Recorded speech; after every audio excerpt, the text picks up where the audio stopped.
Let's think about spiritual justice together. What is spiritual justice, and why is it essential for you to understand it? Spiritual justice is the most pure justice, is the perfect justice, because it originates from the essence of justice, who is God, the righteous judge, whose throne is founded upon justice. God's justice is the only perfect justice. When we speak about justice in this world, the human justice, justice from courts of this world, we talk about the gimmick of true justice. It's just a gimmick. The human justice is an abortion of the true justice. This is the truth. From the moment that humans moved away from God, they moved away from true justice. And I say that the human justice is just a gimmick, an abortion of true justice. You just need to look at the results that comes out of courts and sentences from courts, what many solicitors, many lawyers do. Just a simple example.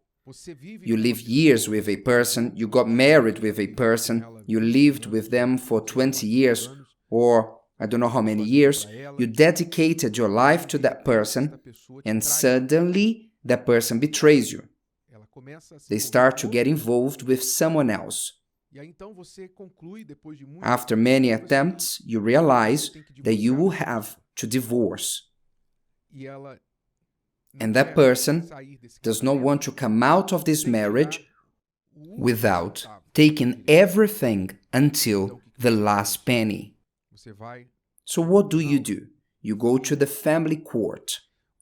You file for divorce, and after an extensive journey of back and forth, you receive a sentence that you need to give a certain amount of your assets to the one who betrayed you.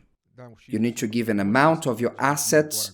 You need to share the custody of the children. The children must spend time with one and then some other time with the other. Injustice, in an unfair way, will try to minimize the damage that this great injustice has caused in the lives of all those involved. Is a gimmick of true justice. Whether you like it or not, is the best you will reach in this world. But the perfect justice, the divine justice, the spiritual justice, what does it determine? It determines that the two should be one flesh and live until the end of life. To sacrifice their lives for each other, the wife to give her life for the husband, to respect her husband. She helps her husband. The divine justice determines what will really do good for both parties, husband, wife, and children. But the human justice is what it is. But when we deal with divine justice, we are dealing with the perfect justice, the justice that comes from God. And for you to have access to it, what do you need it? Just as in human justice, to have access to it, you need to know your rights. You need a lawyer, solicitor, who will represent you, who will defend your case, and you need to follow the process of the courts. In the divine justice, thank God, you don't need to pay for it. You don't need to pay money, because in the human justice has this matter too. Those who have more money pay the better lawyer, and the best lawyer has contact with the judge, is a friend with the judge. But the divine justice, the spiritual justice, what gives us access to it is called faith. The currency is faith. The lawyer is the Lord Jesus. He is the one who represents us, our perfect lawyer. So through faith, we achieve the rights of spiritual justice. So pay attention. Follow my reasoning. We have God on his throne of perfect justice, justice perfection. God who aims to do the best for his children because he is a perfect father. And on the other side, we have children who have abandoned the father, children who have committed injustices, children who are living in a world of injustices and suffering with others' injustices. What is the resource that the Father, the perfect judge, will give to the children who believes in him? He gives the resource of faith for you to present yourself before God's throne using your faith and seeking the perfect justice. He does that. He gives us this access. That's why you see in the scriptures many who through the human justice standards deserved nothing from God. For example, Jesus blessed Zacchaeus, the chief thief. Zacchaeus enforced a tax scam, a scam of taxes.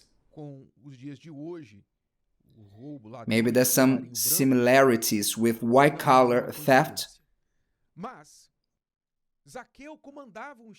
but Zacchaeus enforced a scam, something organized, something that he would take advantage of people. He heard of Jesus once, he climbed a tree, he called Jesus' attention, and Jesus said, "I will dine with you in your house." And then Zacchaeus manifested his faith, seeing himself as a perfect sinner. Zacchaeus stood up during dinner and said to the Lord Jesus, "I decide not to steal anyone else, and all that I have stolen I'll restore 4 times over." In other words, I don't want this life anymore. I no longer want to be this person. You see that Jesus didn't ask any of that, but inside of him there was a sincerity. Yes, a sincerity in the heart of a thief, the chief thief. A desire was born to be different and to do differently. And before justice, before the person who represented the perfect justice was Jesus, he had the courage, publicly, because it was not only Jesus there, there were acquaintances of his, family members, servants, and Jesus' servants too. So he publicly decided to change his life. Then Jesus did for him what the divine justice does. He forgave him, gave him a chance to restart, saved his soul, and gave him peace. He started as a thief, and he ended the dinner saved, forgiven, transformed. This is the spiritual justice. How did he reach so quickly the spiritual justice? He promptly used his faith. He was not thinking about it. I need to change. I know I have to change. I need to stop with these things. I know I'm doing what is wrong, but I'll make some more money. I'll wait a little bit longer. I'll gather some more money and then stop. He didn't think like that. He made a quick decision. He used his faith, and the Lord Jesus honored his faith. And likewise, it was with the thief on the cross, another thief. Likewise, it was with the adulteresses who was forgiven. She had committed adultery. She had the opportunity to start over. The same was with the prostitute who came to wash the feet of the Lord Jesus, and with so many others who were unrighteous people. Before the eyes of people, they deserved nothing, but because they manifested faith in him, they received the spiritual justice, because the spiritual justice looks to the faith.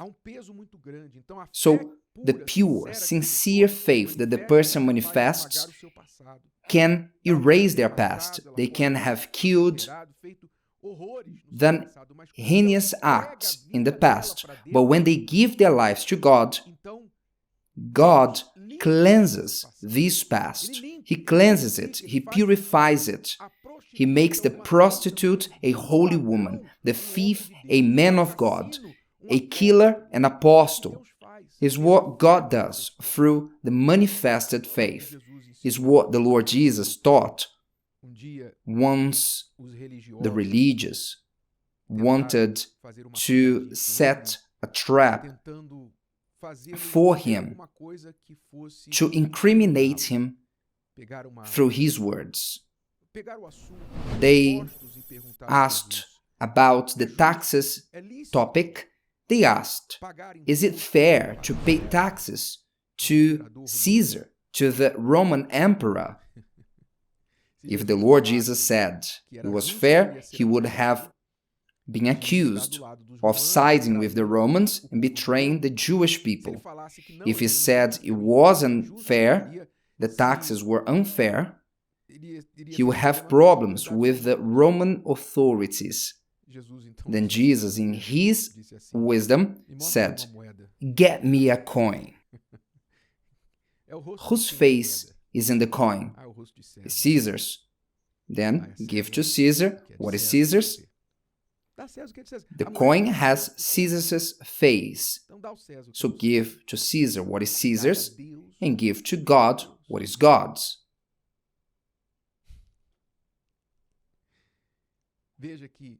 You can see that he said so many truths in few words. When you give to God what is God's, you are being fair towards God. When you give your faith, a perfect, sincere faith to God, you are giving to God what belongs to Him, because He's the only one who deserves your perfect faith. So when we surrender our faith to God, when we give our lives to God, we give to God what is God's, then we receive the perfect justice of Him.